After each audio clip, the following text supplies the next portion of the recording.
Bienvenidos a Contra el Olvido. Lavajato es el caso de corrupción que más ha remecido a América Latina y África en las últimas décadas. Desde Brasil hasta Angola, gobiernos, funcionarios públicos, partidos, candidatos y empresarios siguen apareciendo vinculados a los casos de corrupción en las investigaciones. El Perú no es la excepción. En diciembre del 2016 conocimos que Odebrecht reconoció el pago de sobornos por unos 29 millones de dólares en nuestro país. Además, hemos conocido las confesiones de Marcelo Odebrecht y Jorge Barata con relación a los pagos irregulares al expresidente Toledo y el financiamiento de campañas políticas como Keiko Fujimori y al expresidente Ollanta. Pero mucho antes de conocerse estas confesiones, el Congreso ya emitía un primer informe sobre las implicancias del caso en el Perú. Este informe revelaba que las empresas brasileñas habían logrado establecer vínculos muy cercanos con las más altas esferas del poder político, generando que se crearan marcos legales especiales para cada una de las obras en las que se beneficiaron irregularmente. Esto les permitió evadir los procedimientos, las normas y los controles vigentes. Estas normas habrían sido gestadas desde el Palacio de Gobierno y así lo evidenciaban los registros de visitas, movimientos migratorios, cables diplomáticos y otros documentos oficiales analizados por esta comisión. ¿Qué pasó con la comisión y con el informe? Terminó en el archivo del Congreso. ¿Por qué? ¿Qué hallazgos se detectaron en esa primera investigación antes de conocerse las delaciones premiadas del Brasil? Para conversar sobre eso estamos justamente con el excongresista Juan Pari, quien presidió la primera comisión Lavajato. Bienvenido, congresista. Muchas gracias por invitarme y muchas gracias por afirmar este tema que es muy importante. La memoria nunca se deja a un lado, la memoria debe ser permanente. Justamente, una primera consulta tiene que ver con lo que acabo de mencionar. ¿Cómo un informe que ya en junio del 2016, mucho antes de conocerse las confesiones de Odebrecht, de Barata, de las empresas, ya revelaba la magnitud y las implicancias del caso Lavajato en nuestro país, termina en el archivo del Congreso? Bueno, la explicación es muy simple. Intereses políticos que involucran a personajes y que están relacionados con las gestiones de gobierno, obviamente tenían el interés de que las cosas que pasaron en el Perú no se conozcan. Obviamente que tenían el interés de que las gestiones de sus gobiernos no se expongan ante la evidencia pública de que han habido actos de corrupción. Pero la verdad no se puede ocultar, la verdad siempre sale. ¿Cuáles fueron esos principales hallazgos? Ustedes han mencionado, por ejemplo, lo que hemos señalado, este tema de esa estructura al más alto nivel. ¿Cuáles fueron las principales características de la operación Lavajato en el Perú? Bueno, nosotros hemos, del conjunto de proyectos, hemos escogido 8 que desde nuestro punto de vista son los más emblemáticos porque implicaban los mayores montos de inversión, implicaban las mayores modificaciones presupuestales, implicaba los mayores constructos legales para viabilizar esos proyectos, implicaba sospechosamente de que había privilegiadas empresas que se quedaban con las concesiones sin entrar en los procesos normales de licitación. Entonces se escogieron 8, pero... ¿Cuáles fueron estos 8? La interoceánica, que cruza 3 gobiernos, Toledo, Alan García y Ollanta, todo lo que es el metro, que cruzan 2 gobiernos, García y Humala, tenemos Olmos, que cruza 2 gobiernos, Toledo y García, y después el otro proyecto que hemos trabajado es Huachipa, ya, que tiene que ver 2 gobiernos, uno que es Alan García y la parte final que es de Humala, ya, y el otro proyecto que se trabajó es Chacas San Luis, que es un proyecto regional de ANCAS que trata de ver el modus operandi, o en todo caso la escuela de cómo se empieza a estructurar los modos de corrupción dentro del país, y Línea Amarilla, que involucra gobiernos municipales. Tenemos en un primer momento Castañeda, pasa por Villarán y termina nuevamente en Castañeda. Entonces, o sea, son proyectos de horizontes muy grandes y totalmente transversales. Pero lo que hay que ver es la enseñanza que hay tras el análisis de estos proyectos. Una de las cosas que hemos podido ver es de que la corrupción, como parte de su estrategia, necesitaba capturar el poder político. Pero no solamente de los que llegan a gobierno, sino todo el sistema político. Estamos hablando de gobierno y oposición. Así es.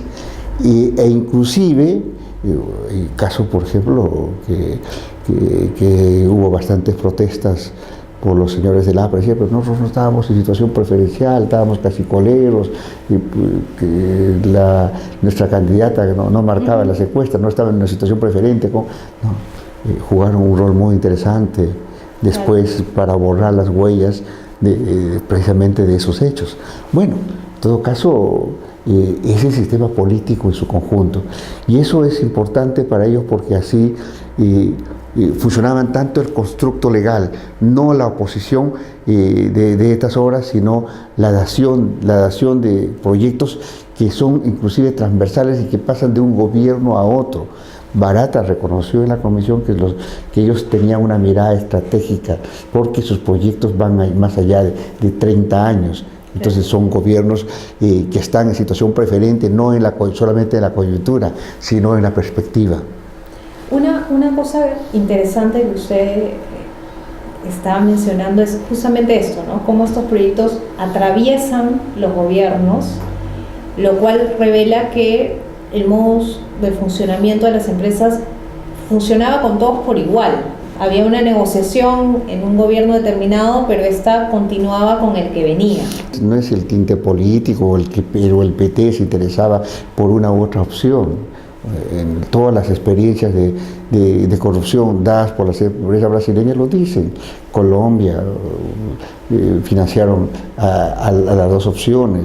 En Brasil mismo casi tenían ahí casi comprado todo el Congreso y la mayoría de congresistas de diversas opciones estaban comprometidos con los actos de corrupción. Entonces no es un tema solamente de preferencia política, es el aprovechamiento de la circunstancia política para que funcionen los negocios.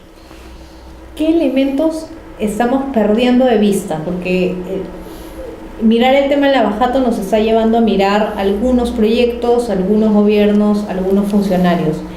Pero usted, por ejemplo, ha mencionado el rol del Parlamento, ¿no? ¿Qué es lo que estamos dejando de mirar? La corrupción, desde mi punto de vista, es lo más antisistémico que puede existir.